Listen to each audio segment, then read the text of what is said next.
recording. Okay, so, all right, so I'm trying to remember last time. I feel like forever, but I guess it was just last week. We talked about, I think we quickly went through collab and stuff like that. Our plan was to kind of show you, like, show Kaggle and stuff like that. So we'll see if we can, like, kind of go through that if you guys would like. But first, I want to make sure if you guys had any questions and all that good stuff. So I'm going to pull up the doc here. But while I pull that up, does anyone have any specific questions they want to ask right now? Since you guys are here, you guys have first priority. I have something kind of exciting to share. Yeah, I was nervous. Remember I told you how I felt pressured that, like, if I created another, like, my last blog post got curated by Medium, and I was afraid, like, if I made another one, like, I felt that pressure. But my other one got curated also. That's great. Yeah, and thank you for sharing that, Jessica, too. Are you gonna share the link with us? Yeah, I'll share the link. Thank you, Alvaro. Yeah. Yeah, definitely. Like, I say for you guys, like, when you guys write your articles, share it with each other, share your projects and stuff. Give the class over on Medium. We should start a thread where we all, like, can, like, clap each other's. I have seen some cohorts do that, and it's like, yeah, like, there's nothing wrong with that, especially if you guys think it deserves it, which I'm sure they all deserve it too. Yeah, I'm trying to think other things you can do too. Like, you guys have your own network right now. Like, you can really think about, like, your cohort, and then anyone in Flatiron really is your network. So, like, take advantage of that, and, you know, help each other out, and, you know, do all that good stuff. Cool. But yeah, no, congrats, Jessica. I know, Jessica, like, if you mind me kind of going a little bit, because I know you shared this, is that she was kind of saying, like, you know, like, she did really well on the blog post, and, like, you know, it was curated and it was really cool, but then she was kind of like, I'm scared that, like, what if my next one's not as good? Like, I need to feel like I need better and stuff like that. And I said, you're gonna be fine. Like, now you have more experience, and, you know, you don't have to progressively get better and better every single time, right? Like, it's gonna be a little bit of, like, stagnant sometimes. Sometimes you're gonna have a good blog post, sometimes you're not gonna have such a great blog post. Isn't it sometimes kind of like throwing crap against the wall, and some of it'll stick and some of it won't? And as long as some of it sticks, you're good. Usually I say spaghetti, but yes, that scenario works too. Spaghetti, crap, potato, you know. Right? Yes. As long as some sticks, we're good. Yeah. So, yeah, I think I wouldn't compare your guys' blogs to crap. So, no, that's great. Cool. So, okay, I don't see any questions on here. I don't think anyone has any questions. I saw Mike pop in. Hey, Mike. I don't know if anyone has any questions, and Michael too. We got Mike and Michael. Cool. All right, so I guess we'll just talk about Kaggle then. Does that sound pretty good to you guys? All right, so I've been debating on how I want to do this, but we'll kind of go through here. So kind of quick show of thumbs of you guys kind of going through captions, because I think most people have figured out more or less what their caption is going to be on. Who's using a Kaggle data set? It's kind of thumbs up if you're using a Kaggle data set, or hands. Yeah. Yeah, okay, and he's not sure. Like, he's between some data sets, maybe. That's cool. So one thing I'll kind of note, and if you don't mind, is that Michael actually brought this up too. Oh, no, it wasn't Michael. Oh, sorry, it was a completely different person. I had 2 1-on-1s back to back, so I'm mixed up. Someone brought it up, like, hey, like, you know, does it, like, can it be a Kaggle data set? Because the capstone rubric or the README kind of says, oh no, like, pre-processed data sets. I will say is that Kaggle over the past, like, especially the past couple of years, has really gotten to like a really good place with data repository. And I will say it's like in industry, it's like, hey, if you have a problem, like, you want to go for a data set that you can just iterate really quickly on, right? At least for a first proof of concept. And that's what your capstone really is, right? It's kind of like you're initially starting off this project and you want to see how well you can perform on, like, this basic stuff. And the next step would be, depending how well this performs, depending what your insights are, you might look at more data set, or like more data that's related to your project, right? Or your problem. And in reality, what that looks like in industry might be a high cost, high effort and stuff like this. It might take months to get more data for you to do, like, the next step. The data set that you're looking for might not exist, like, in its form. So you have to go search for that, or literally have to hire someone or do it yourself basically manually classify or whatever it is that you're trying to do. So this is where like I personally like I say yes, use a Kaggle dataset because that's usually the first step you want to try to do. Like I mean, you can use other datasets too, but you don't have to try to get a dirty dataset just for the sake of getting a dirty dataset, if that makes sense. And you should consider that though on your future work, saying, hey, like what can we do to improve it? And usually people say, oh, we can get more data. So talk about like, well, what would it take to get more data? You know, would we have to web scrape? Would we have to, you know, use this other data set? Is this something that's already like in the industry, but just more like locked down, like maybe it's private information, so like only companies will have it. So in a company, they could possibly use their data sets, you know, for like talk about that in future work. Your future work when you're capstone in any project really should be not just about saying, oh, this is what the benefit we could do if we did these things, but also what's the cost of it? Like, what would it take for us to do this future work? And that also gives you a lot of like, in your like talking to your stakeholders of what you've already done. Like if you think about it, future work is basically saying what you haven't done, but would be really good, right? And you're like, if your stakeholders like, you kind of go like, why didn't you do this then? You can say, well, there's a cost to that. It would take us, you know, a lot longer. It might be more expensive, all that stuff. So that's the kind of thing to consider. So anyway, if you're using a Kaggle dataset, perfectly good. So what's nice about Kaggle datasets, right? If we open up like, you know, a dataset or whatever, I'm just gonna pick something random here. Is the dataset here. What's nice about it is that there's first of all notebooks that are already available, right? So we can actually check out those notebooks. Obviously, you're not going to copy these notebooks and things like that, but you can definitely like use it to help explore and see what people have already done. They're probably not going to be exactly like you. And I'll tell you is that usually Kaggle notebooks are not as geared towards the full data science business problems. They're much more geared towards like the machine learning aspect of the data science like cycle, which you can tell is like that's only one part, right? Versus the whole thing that you guys are doing for capstone. So just kind of know that. But they're really useful to see what people have done, also discussion. And what's nice about this too, this is kind of a big data set, but you can actually start a new notebook directly from here. So you can say, hey, let me just go ahead, open up a new notebook. You don't have to download anything. You don't have to do anything. You can just play with it right away. And this is what I suggest with you guys if you guys are looking for data sets and like, let me try to explore a little bit. It just makes it really easy where you can just literally take a data set and like open it up, you know, in a notebook and just start playing around with it, explore it, and then say, oh, is this what I want? This is not what I want. Versus like going through this whole process, like downloading it and all this, you know, crazy stuff. But that's one big advantage for using Kaggle. Okay, sound pretty cool? Yeah. All right. So one thing I want to show you guys, I think I have to sign in then. I'm trying to think. I might actually sign off camera. I'm like, I don't know if I have my account on here. Okay, I do. There we go. Cool. All right. So signed off camera, right? So we can make like a, let's say we go get a new notebook like this guy. This was the test X-ray, which you guys had, some of you guys had done for the Mod 4 project. From here at this point, has anyone done a new notebook from Kaggle like this before? Most head shakes, good. So if I wanted a data set like I showed, I can find the data set and just create a new notebook, really easy. So I'll just do that one first. You can also make a new notebook with no data associated with it, but this is kind of like usually what you do if you already have the data set on there. So I can choose what language know those are, which we haven't learned, right? But usually most of the stuff that you guys will talk about is probably Python, but know that R is an option. And then notebook and script. You guys most likely for like what you guys are trying to do right here is likely a notebook. Scripts can also be really useful when you like want to basically just run to create a model. So a lot of times you'll see people do a .py file to basically run this model and train it and stuff like this. But for a lot of exploration, stuff like this and analysis, usually notebooks have just been like the gold standard essentially of what everyone does. So usually notebook here. And then you can see there's some advanced settings right here. So there's a couple things on here. So one is this Google Cloud Services. So if you don't know, Kaggle is actually owned by Google. Like I think it's past maybe 4 years ago. So you can actually connect your Google Cloud, you know, essentially it's AWS, but Google. Onto here, and you can actually connect there. So if you have some like setup in there, it's actually really nice because it means you can just like go right here. I don't really know too many people who do this because honestly, if I'm using Google Cloud, I probably would just like spin up my server and run it. But this is possible, and it could be a little bit easier and less friction than trying to, you know, spin up the full server, get the forwarding address and all this crazy stuff. So this can be kind of useful, especially if you're used to Kaggle. But generally, this will be off for you guys.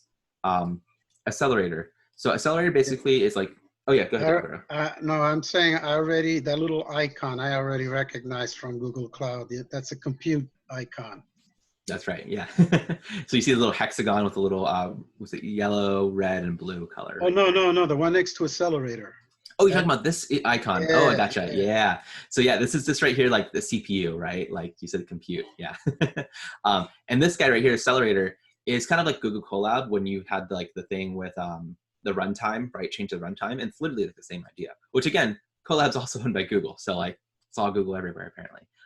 But we have none GPU and TPU. TPU, just know that you probably won't use this unless you learn about TPUs because you have to do specific things on TPUs. But they can process data for machine learning, especially. Basically, TPU stands for tensor, right? So we can actually calculate tensors very quickly. But you likely will either use none or GPU. So GPU, you guys know already. It probably is if you're doing anything deep learning, stuff like that, GPUs can speed things up. But not every machine learning algorithm is going to benefit from a GPU. So certain algorithms like random forest are really not going to benefit that much from a GPU. It's really going to be about using the CPU, which is what none really is. Okay, so we'll focus on this, and we can always change it later on. So now I can click create, and basically it creates like a little Jupyter notebook, which they call Kaggle Kernels. So this is called like a kernel, but just think of it like Jupyter notebook. And we have this guy right here, and you can see my inputs already set up, right? You can actually see my data sets here. I don't have to download anything. I have to do all that craziness. You can also see some settings here. Python, we can switch back to R if we wanted to. And then environment preferences. I don't use this too often. We can talk about this a little bit later. But main thing is that, remember Docker? So hopefully I didn't send chills down your spine. I was talking about Docker. But this basically allows us to like have a consistent part. And you can actually look up the specific Docker file that is on here and actually run this. So this is actually really useful for reproducibility. So maybe we can talk about that one day too. But anyway, you can actually go to the Docker file and actually download it and run the Docker file. And so you can run whatever's on Kaggle also on your own computer, which can be super convenient because I've come across this issue a bunch of times where I've run something in Kaggle and then try to do something really fancy on my computer. And I realize, oh, I don't have the same setup. So I have to make sure I have the same environment. Okay. You can change accelerator now. So like, let's say we do change the accelerator, we can go to GPU and then go from there. Internet on and off. If you do anything like getting like a file, like downloading it from the internet onto your notebook, which is what you'll see me do a lot of the times, you want to make sure your internet's on. If you're using certain packages like Plotly, have you guys come across Plotly by chance at all? I see a couple nods. Okay, good. So Plotly, you can do an offline mode, but usually it's most beneficial if you have an internet connection. So you can enable internet, but you can also keep it off. I don't see any harm keeping it on. I guess technically you might accidentally do something online that you don't want to, but you're probably safe. And yeah, and I've never used this. I actually have no clue what this does if I search for anything on here. I don't know, scaling? No, okay, cool. I guess it looks at other public notebooks. So yeah, anyway, that's kind of the idea here. We have our inputs, and these are just folders. And then we have our outputs here. So this will actually be like where we'll actually be working right now. So what's nice is that Kaggle actually will create this little bit of code right here, which makes life a lot easier to actually import files and stuff like this. So you can see that's what this is right here. And we get our normal NumPy and Pandas and PD, right?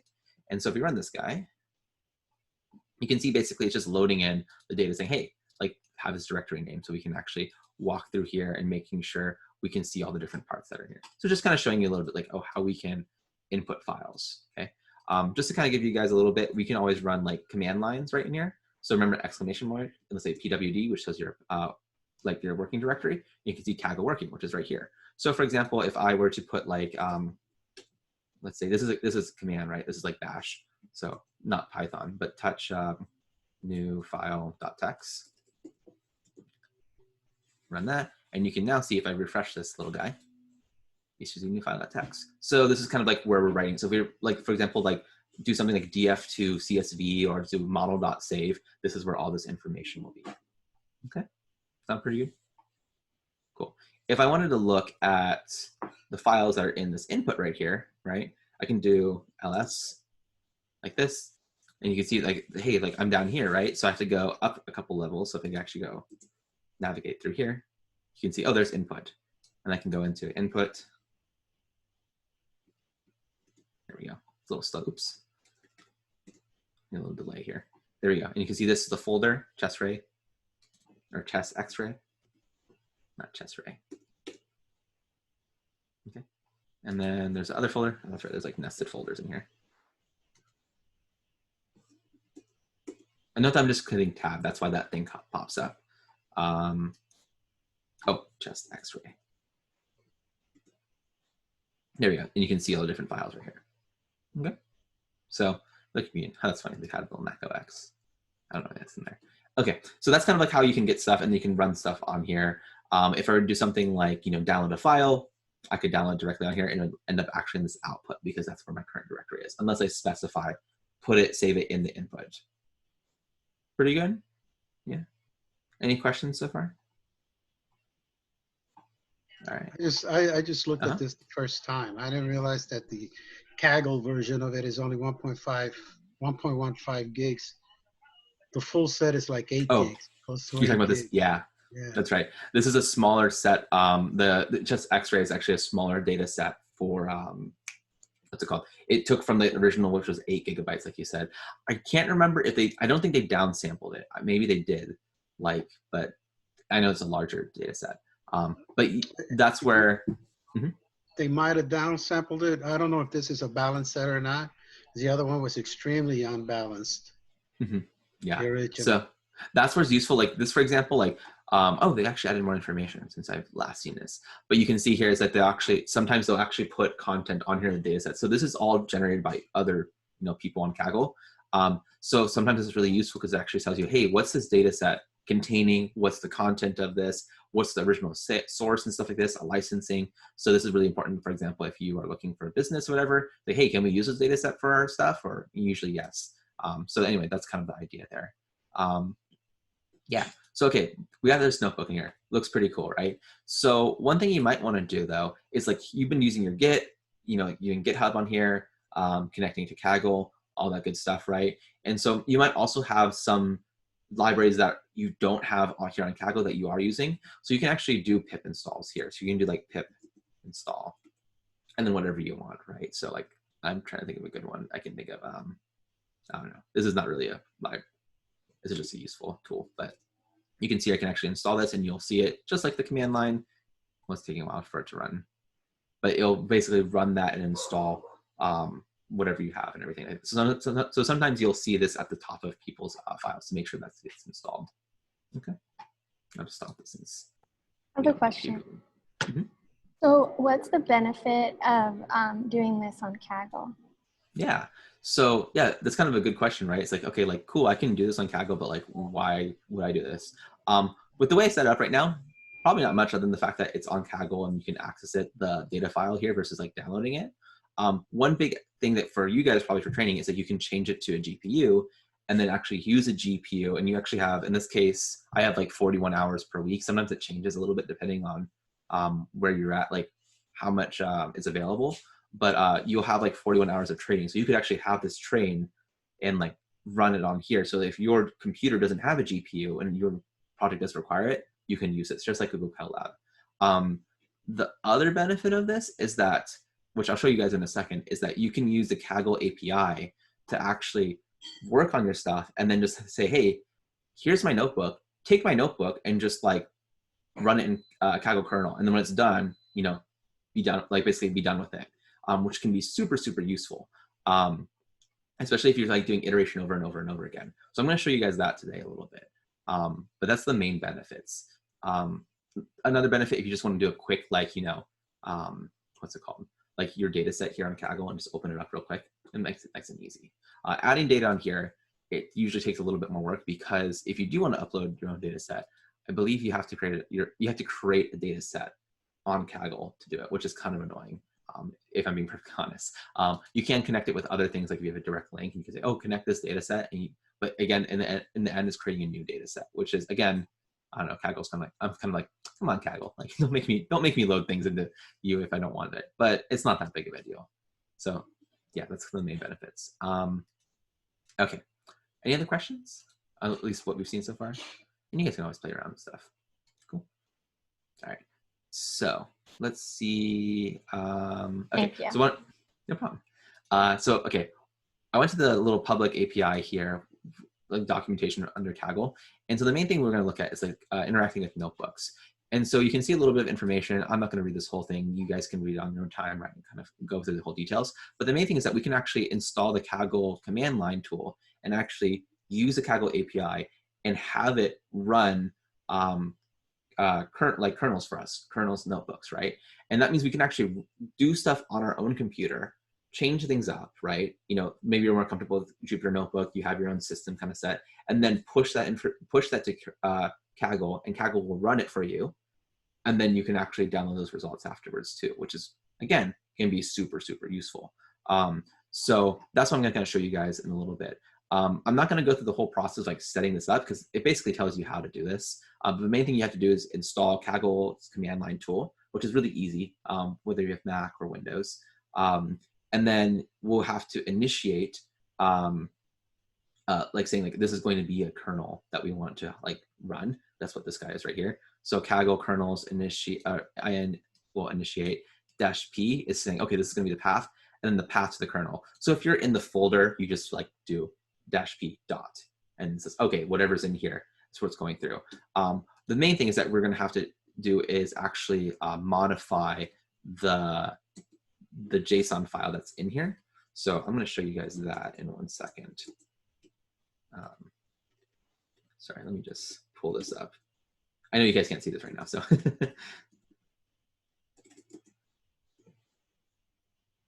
Okay, I want to make sure I didn't have any important information that I didn't want to record it and have to like edit out somehow.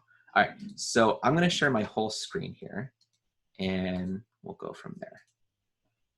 Where is my, oh, there it is.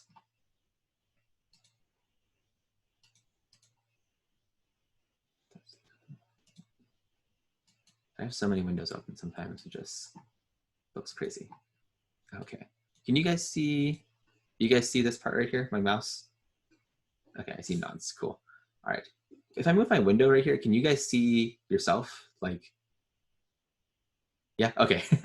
I won't keep that on the screen until you guys don't have to like stare at yourselves the whole time. Okay, so what I'm gonna do is I'm gonna open up some terminal windows. So forgive me, it's a little messy in my terminal. So let's clear this up. We're gonna make this nice and easy for us to see all the good stuff. Okay, so I'm gonna show you a little one I've been working on, like a little notebook. So let me go ahead and go to Kaggle.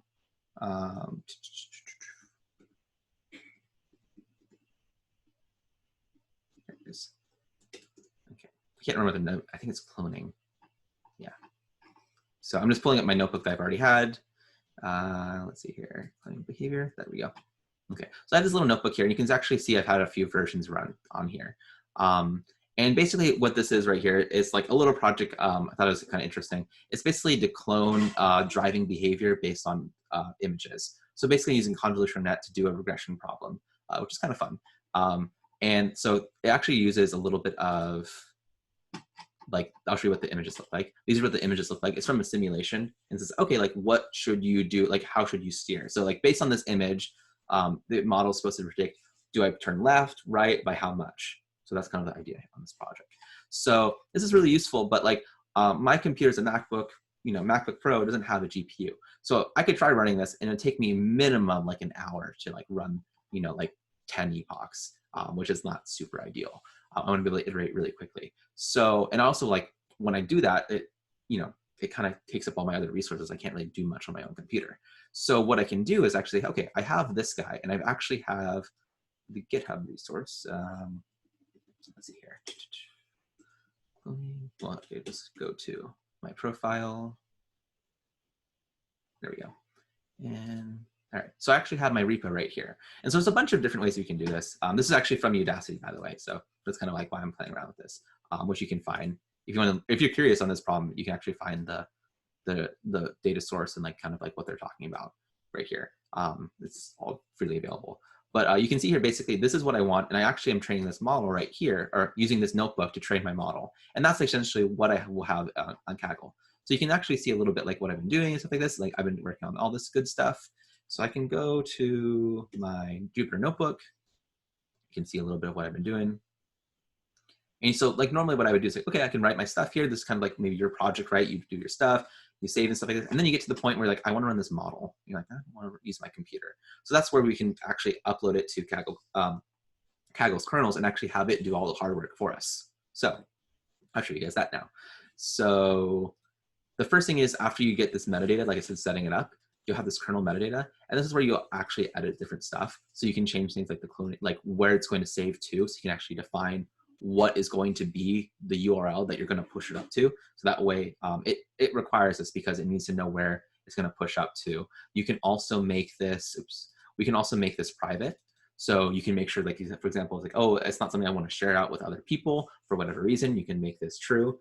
Just always be very careful about this if you have very sensitive information, like just kind of be aware of what you're doing. I can enable the GPU. So in this case, because I'm training a model, I want to say that's true right here. So it's a deep neural network. I want to enable internet because if you look at my notebook here, you can actually see I actually download from here external file. So I can actually download all the data from here, which is, again, super convenient. So I enabled internet to be true. And then you can also set up data sources and other things like that if you had other things. So you can do a whole bunch of different stuff. And then actually say, what's my actual file I want? In this case, I'm actually using model.ipnb, my language is Python, all this good stuff, okay? So I have this set up. This has more information, this public API. In fact, it then links you over to the GitHub page, which tells you like how to like format everything like that. Again, I'm not going to go through that unless you guys really, really want me to. I think you guys can read it through and figure most of it out. But okay, I have this kernel metadata.json. Cool. All right, so now what do I do with this? I want to upload this model.ipnb to Kaggle and have it run on Kaggle's kernels, right? So I'm going to open up my, let's see here, my terminal. Let's clear this out. There we go. Okay, so I'll show you real quick. Yeah, stop that. Okay. So I'm just showing you real quickly like my workflow. Like, these are my different commits, my different branches. So basically I'm like right here. It's already pushed up to GitHub and stuff like that. But if I want to run a new model, I might run a new model, download it, and then upload it over to GitHub. So sorry, I realized I have a, you guys can see my terminal, right? Okay, good. So here we go. I have this is actually a Docker image right here running, so I don't want to use that right now. So you can see here, like I said, you can see, where's Kaggle kernel right here. So if I actually want to push this up and say, okay, I can do Kaggle. So this is the Kaggle command line. I'm doing kernels. This is basically saying, okay, for the Kaggle command line, we're going to do a kernel thing. And then what we want to do is we want to push our work, right? We actually, hey, go ahead, take my model.ipnb and run this. I'll put -p. You don't normally would have to do this if you push it like already pushed it once. I'll do -p and then dot, basically say, oh, where I am right now. So if I do this now, this will run, and there it is. It says, hey, version 18 successfully pushed. Please check progress at this URL, which we are already there, right? So if I go up to here, that's our URL. And now you can see 17 of 17. If I refresh this, you'll see 17 of 18. And you can see 18 is actually working here. So I can click on this guy and you can actually see, hey, it's running right now. So kind of nice, right? So we can just let this run and I can just sit back and just relax. And you can see other times it just took like about 235 seconds, right? It's like about 5 minutes, less than 5 minutes, much less than 5 minutes. No, like 4 minutes. Okay, so pretty quick, right? But if I want to check out the status, I can go Kaggle kernels, oops, status. So this is like, I don't want to go online and I go cloning. So I have to put in the special ID, right? Cloning, driving, behavior. And you can see, hey, it's running. So one kind of cool trick about this is I can actually, I have it already up here. There it is. What I like to do is like, I like to have multiple terminal windows like this. So then I can like do multiple things and not worry about it. I'll just run this. So this is basically every 20 seconds, it's going to basically do nothing. And then it's going to do that kernel status and then just going to repeat that forever. And so it's nice. I can actually have this going right here. And this is actually like literally how I do my work right here. So while this is like, I'm doing other stuff here, it's like, oh, like, just playing around here. Like, oh, cool. Like, doing this, this will refresh automatically every 20 seconds. So I can see how quickly it's going through. So just kind of show you guys a little bit, since I realize 20 seconds is probably not very useful for demonstrating, right? We're going to stare at it for 20 seconds and then another 20 seconds. Let's do like every 5 seconds. So then I can work on here. I'm actually going to exit this Docker image. You can see here, there it goes. It's still running. It'll keep going through. And while that's happening, I can say, okay, like, let me check out my stuff. Like, okay, do I have git status? Okay, I have some stuff to change up. I might modify some things. So while this is happening, I can actually modify my notebook and stuff like that and clean it up a little bit. And then when it's done, I might actually download then whatever output it actually put out. Okay. So that's kind of the idea of like the kernel flow. So for those versions, are you able to run prior versions? Yeah. Right. So you can run let's say prior versions, and yeah, and you can do code diffs also. I see. Yeah, so this is kind of like how you would do like GitHub. I don't like it as much as like you would do with Git, because you could be very specific, but at least for the Kaggle different versions or like different kernels, I can actually click on this guy. Let's see here, there we go. So you can see I'm looking at the specific version 13, I can edit it all directly on here. And then I can play around with it. So let this load a little bit. I can then, turn on the accelerator, GPU, all that good stuff. And they can use a different version in this case. So, oh, sorry, I'm in the wrong version, but you get the idea. You can then pull up a different version and run that one instead. And what do you use for your terminal management? Tmux or something like that? Yeah, Tmux. Yeah, so if you guys are wondering like how are you getting like these different parts right here, I'm using Tmux to do that. And I like using Tmux, which is just TMUX, if you guys are wondering, because it works on Mac, it works on Windows, it works on Linux. So it means I can go anywhere I want and pretty much no guarantee that I can use the terminal. If you're wondering how I get like this, like, terminal window to kind of go through here, I also have different like windows here and stuff like this. I'm using iTerm 2 for Mac. So if you have a Mac computer, I think it's really useful. You can actually emulate a lot of the stuff that's in Tmux on iTerm, but I like to use things that are more general because I'll switch over to a Linux computer sometimes. So I know I can have if you guys are curious about this stuff, you can get this stuff really customized wherever you want, and then just like literally save like your configuration files like on GitHub, for example, and just literally just have that download all the time, which is super useful. And you can see here, still running around. So yeah.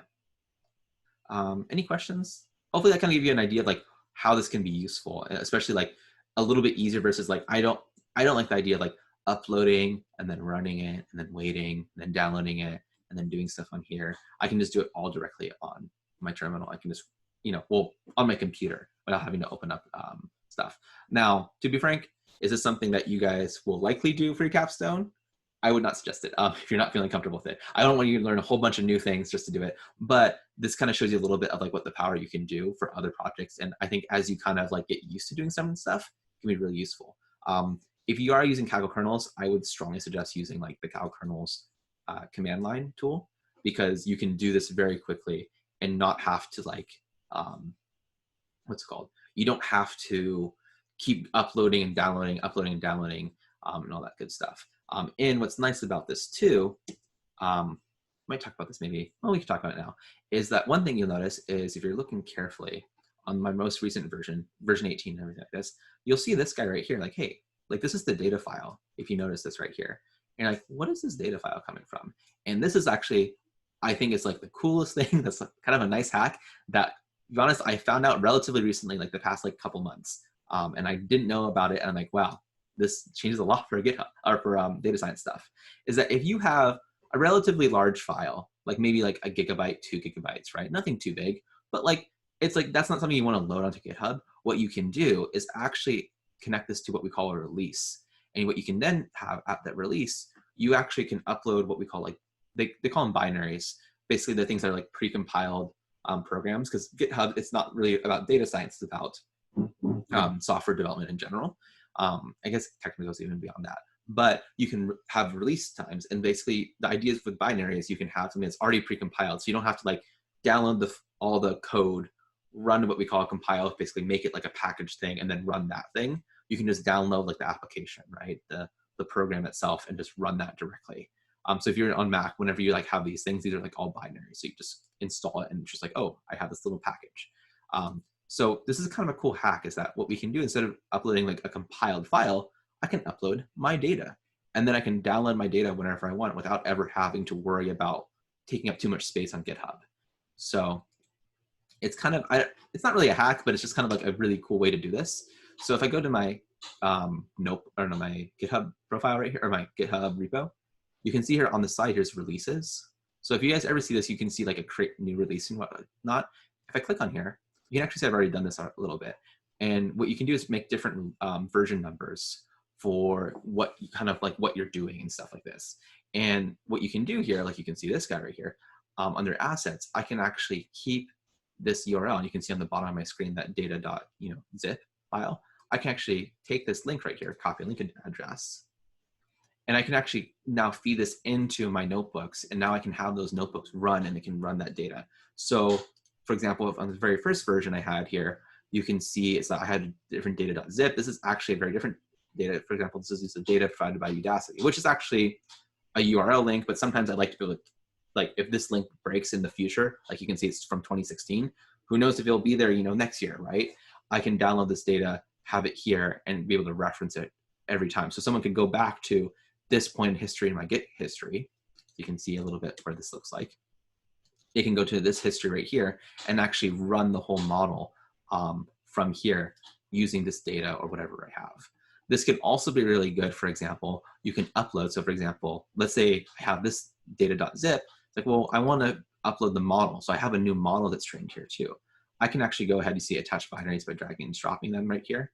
I can actually go ahead, let's go to cloning behavior. I can upload my model, H5 right here. I can open this guy up, and I can upload this guy. And now that my model's on there, so that thing that's already compiled and everything like that, I now have my model in there. So now what I can do is just download that whenever I want, and then rerun that model. This is really useful, like just to make yourself like basically reproducible work without having to like load up your GitHub, repo with huge files and then possibly reaching that limit. And then also allows you to kind of run it from other things. So let's say, for example, I have this cloning and driving behavior, and I make a new repo, a new project that wants to use that model for whatever reason to, like, let's say to run the car. I can reference this part, actually use that URL, and then download it from my other project and reference that kind of thing. So this kind of lets. Mm-hmm. This sounds like a tutorial waiting to be written, because I'm trying to follow, but I'm not getting all of it. Maybe it's because I need another cup of coffee. I will tell you, I'm throwing a whole bunch of stuff at you guys right now. This is kind of like close to continuous integration, continuous development. So I don't blame you if you guys are like, whoa, like what's happening? But yeah, I think this could deserve a tutorial, to be honest. But main idea here is that we can now upload these files onto here, and it can be reproduced. And honestly, it kind of looks professional too. Like if I update this now, is that if someone visits your profile page, you can have this on your README. You can now look at your releases and stuff like this, your different versions. And then inside your actual notebook itself, you can reference those, files itself, and it can download to there. So this is where like deployment doesn't have to use a bunch of crazy fancy tools. It really is about saying, hey, is it reproducible and is it accessible for someone? And that's kind of the idea that you want to, like, I would say, like, if you're trying to talk to like a recruiter, like talk to like an interviewer or stuff like that, you can talk about these things once you get kind of the hang of it, to say, hey, this is how I kind of make my work reproducible, which I will tell you is kind of like a big word you can use to your recruiters and like interviewers, because it means that you're easier to work with versus like having all your stuff hunkered down in your own computer, where a lot of data scientists come in, their first job, and they have to basically untrain a lot of the like little habits you've learned that are like, ooh, that's not really useful in an industry point. But I will also say, don't freak out too. If like you do have those habits, don't feel like you're like, oh no, I have to forget everything before I can apply for a job. Like it just kind of helps a little bit. I saw Jessica raise her hand. Yeah, I have a question. And it's funny because Alvaro, I was literally thinking the same thing right before you said that. I was like, oh, I hope I remember this. And yeah, it's recorded though. We can go back, right? It should be, right? I think it's so recording. Yeah. So okay, my question is, how common is it in daily, just kind of like data science work, to be thinking like, oh, this needs to be reproducible. I'm going to do these other things to make it reproducible? That's a really good question. Like saying like, what does it look like in the real world? And I will tell you, there's two ways to answer this question. So one is like, if I took the most people who call themselves data scientists, including people who are starting off and stuff like this, I would say most people don't think about this. What I will tell you is that the most, like, if you want to, the data scientists who are in like a couple years, or when they're looking for people who are like, hey, who can bring value to this, this is the kind of thing that you want to be able to bring, because that's kind of the science part of the scientists, right? Is having a reproducible value. Because also for your own sake too, if you, let's say you are working with a company and you develop a model, you develop your analysis, right? And then you come back to say, you know, let's say you do this, oh good, it worked really great. 6 months later, say, hey, can you do more on that? Or like, hey, you know, like we heard you did really well with this company A. Could you do something similar with us? You want to come back to that and be able to use that. Well, within 6 months times, as you guys probably can guess from just what you guys have done already, your environment, your local stuff could change a whole lot. And it becomes a lot harder to reproduce the stuff that you already did. Or you run the model again and you're like, wait, the model's not running right. It's like, am I using the right data set? Like, or if you had, you know, let's say a data folder here, but you had it formatted in a different way and you didn't document that well, or a quick way for you to pull that information out, then it's going to take you a long time just to get started again. So it is like a really valuable part. In my opinion, it sometimes is really ignored a lot by people first starting off, and then they realize later on, they're like, oh, it's kind of like writing functions. It's like if you guys are writing functions, it sometimes takes a lot of extra effort to like write that extra function and reuse it instead of just copying and pasting. But you realize like, oh, that's definitely worth the effort. It's kind of the same idea here. It's not necessary, but like it definitely stands out and it shows that you're thinking beyond just being like, oh, let me just get something out real quickly to show off.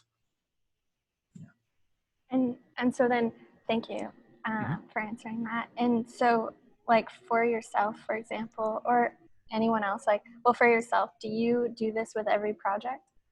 No, so I will say is that the projects I'm like playing around with, I probably won't do this, think about this at this level. Like it's because I'm just like trying to play around to see how these work. But once I start thinking about like working, like either doing a project, I'm like, oh, I want to extend this out for a longer period of time. I'll think about doing it in those terms, like, okay, what can we take to reproduce this stuff? If I'm just kind of making a random model just for the heck of it, just like, oh, I want to try out this new thing, let me try this out. I won't go through the whole steps of like making everything, you know, I won't even make things neat. Like I'll just kind of put stuff real quickly, right? But if it's something that it's either I think I'm going to continue on later on, or I think that if I'm working with a company that I want other people to be able to take this or other data scientists to use this, I will definitely try to think that early on. I kind of do a little self checks, if that makes sense. Like as I'm kind of progressing forward, I'm like, ooh, this could actually be really useful. I should take it some time right now to go ahead and manage this correctly and make sure it's reproducible for, you know, other people, but also for myself if I come back to this later on. Yeah, does that answer your question? Cool. Yeah. Yeah, absolutely. Thank you. No problem. Yeah. Yeah. Any other questions? These are all really great questions too, and I think this is something you don't necessarily always see all the time. So by reproducibility, so some of the things we might do are like perhaps create a Docker image so that we have that pristine environment all the time. We can use the same environment, or would it be, or in the case of something like Anaconda, creating that YAML environment file so that somebody can reproduce the same environment, that kind of stuff, right? That's right. Or just saying, I did this on Colab, so if you use this, you should be able to use it on Colab and it'll work. Yeah, see that's when it starts getting like on the Colab part, it's like, ooh, that's where it can get into trouble. And that's where if you notice, like Colab has less ability to do that. Colab's much more on like quick iterations. You'll notice on Kaggle, it's a little deeper than that. If you go to environment preferences, you can see this part, pin to original environment, always use latest environment. That's where like, hey, like if you have this on a Kaggle kernel, it's going to use this specific environment that this version ran and saved on. So if you save a version here, it will be on this part, and this should work regardless, as long as the data, you know, like for example, if I'm downloading data from somewhere, as long as that data is good, that's kind of like maybe the most you have to do, but the environment should work fine. And this is where like creating a Docker file is kind of like the best step forward, because it's like, oh, I can literally download this Docker file and actually use this. So this is actually what I'll do sometimes with Kaggle kernels. I'll actually pull up this Docker file here from Kaggle and make sure I'm using this specific one. So what I'll do is just have this docker.python. And what's nice is they actually show you how to do this. I know the curriculum when you guys first learned Docker kind of showed you a little bit like the UI and like clicking those things. I don't like using that personally because it's so easy for it to mess up and then UI changes and all this stuff. Plus I can do everything I want in here. So I can, for example, use a GPU image, or I'll use the CPU only image. And all I got to do, I just literally copy this. I already downloaded, or I don't even have to download anything. I just have to literally have Docker installed. And I mentioned like, you know, I was running, okay, it's complete. You can see right here on this terminal, if I run this guy right here, I can actually run this, and now run this guy. It'll take us, if you do this for the first time, it'll take a long time because it's got to download everything. But since it's already here, you can see now is that, well, I don't like doing, I actually don't like using this whole command because it's like I have to navigate through it. So what I'll do is I'll cheat. What I do is I use this guy right here. So this command, basically it's the same thing right here, but what I'm doing right here is this -v-w. This basically says, all right, take my current working directory, which is where I am right now, and basically map this over to temporary working. So normally I'd have to go in here, you can see temp. I have to, like, you know, navigate through here. I can say, okay, go ahead and just like map this PWD to temporary working. So I can just have all my files that are in here. And then it's just gonna actually change my working directory to temp working. And then this is -p, this is not needed, but basically your port. But if I run this guy now, which literally all I did was basically, this is the most important part. Now if I do ls, you can see all my files are in here. So I can just start working directly from here. It's as if I'm actually in like the Kaggle kernel right here. Like it works the same way because if I, for example, let's say if I do, so for example, the learn environment uses TensorFlow 1.13, I think. But if I do import TensorFlow as TF, and let's do TF dot,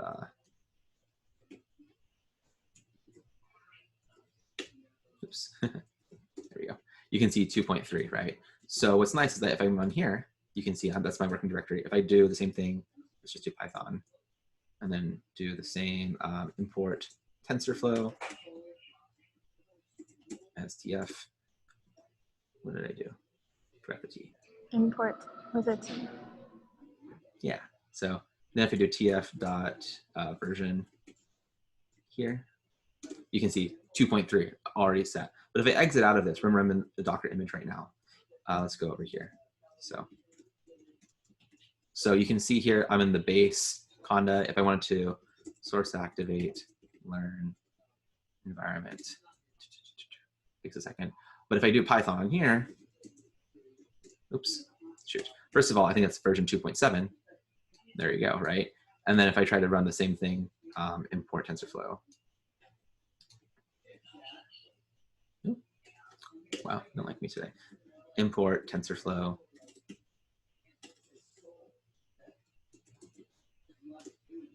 See, I don't even have it installed on my version 2, so I actually would have to go. I have to find like, oh, what Python, like if you guys don't know this already, like you probably have multiple Pythons. Like look how many different Pythons you got right now. Like, and Mac, at least before Catalina, was Python 2. I think Catalina now is Python 3. I haven't updated. So like I haven't bit that bullet yet, but now I can see, like, for example, like, okay, import TensorFlow as TF. That's just so it's easy. What did I spell wrong? Oh, I don't have it still. So you see, I have to like navigate through here, make this all work. Where if I just do like the Docker, I think I can run Docker on here. Fine. I'm like, oh man, it's such a pain. I'm like, okay, let me just run the Docker image right here. Oops. Try to install TensorFlow from scratch is a pain if you want GPU support. Don't do that. If you want GPU support, it's crazy. You have to play around with all the NVIDIA drivers, the CUDA tools, what version, it becomes a nightmare. Yes, that's why my shortcut for this is when I have to, oh, I'm already using it right there, so I have to. If you are, if you're using, you know, if you need to do something like from scratch for TensorFlow, a lot of times the best thing to do, well, okay, I use Linux for like my other stuff. If like this is my work computer, it's my Mac computer. If I'm not using a Mac, I'm using a Linux computer because I basically ended up using that for a lot of my stuff. Is that if you're going to use Linux though, like my suggestion to you, it's like so amazing is PopOS. And it's just got already TensorFlow already built in, NVIDIA drivers. I don't know if anyone is a big Linux user, but PopOS is so nice. Like when this came about, it just makes life so much easier, and you don't have to like worry about doing crazy stuff. They have a Docker image already set, and just like look at all this stuff that's already pre-installed. You're just like, like it's good to go. Linux development, like I would say like Linux in particular, I think it's becoming more and more of a powerhouse of just like general computing, which is why like if you guys are following anything about Windows Computer now, like they're talking about putting like a Linux compatibility layer on top of it, which makes, again, like Linux users are like, yes, like keep this going. Like we need to make this that's work. WSL. So WSL, I got WSL. I use Ubuntu on my Windows, but WSL2 is the nice one that really installs the sort of a VM version of it, but you know, it works with all of your files. It isn't like a separate environment, right? So yeah, it's really cool. Yeah, it's really sweet. I like seeing things like that. I actually will say is that like working on a Mac computer, I end up having more issues on a Mac computer than if I just use a Linux computer. Like, and that wasn't always true for a long time, at least for data science stuff. I will say even Windows is kind of like one step, to be honest, below Mac, where it's like getting the Windows computers like systems to work is another extra pain because it's different hardware. And so the Mac systems all have the same hardware, so it's a lot easier to manage it. But even then, like Linux is like, oh, it's super useful, which is why when you run a Docker image, you likely are running a Docker image of a Linux like system. So like this Docker image that I have loaded up right here is literally like running Linux. So makes life a lot easier. For the record, I don't know. I'm sure people kind of argue, like people who are very, very knowledgeable can probably say like, well, no, that's not always true or whatever. But I'm like, at least from my experience, like I love Linux and I will I will defend it as much as possible. Yeah. Cool. Oh, we went through a whole bunch of time. You guys have any questions or anything else? You guys, I know I went through a whole bunch of stuff today too, like kind of like through you guys like, oh, look at this. I tricked you guys, right? It's like, oh, look, you can make a little notebook here. You can do this. And it's like, oh, like, and now we can go open up Tmux and we can go ahead and load in here, open up Docker images, all that good stuff. Oh yeah, and there's GitHub releases.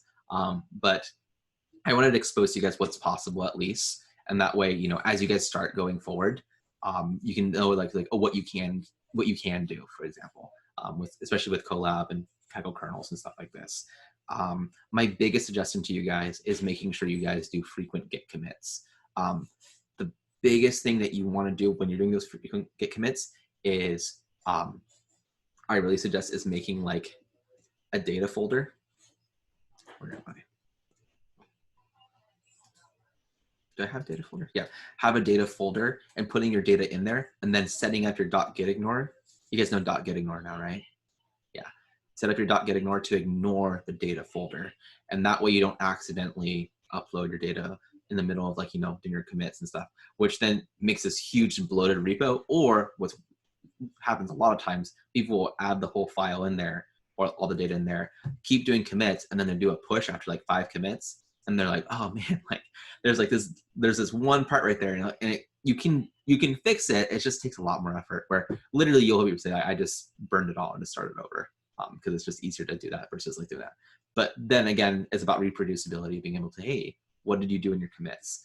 So you can see here when I do like these commit histories, for example, these are the different like what I'm saying and stuff like this. You want it to be detailed enough where you can know what this commit is and actually notice like, oh, like what did I do here? You know, going from the bottom up.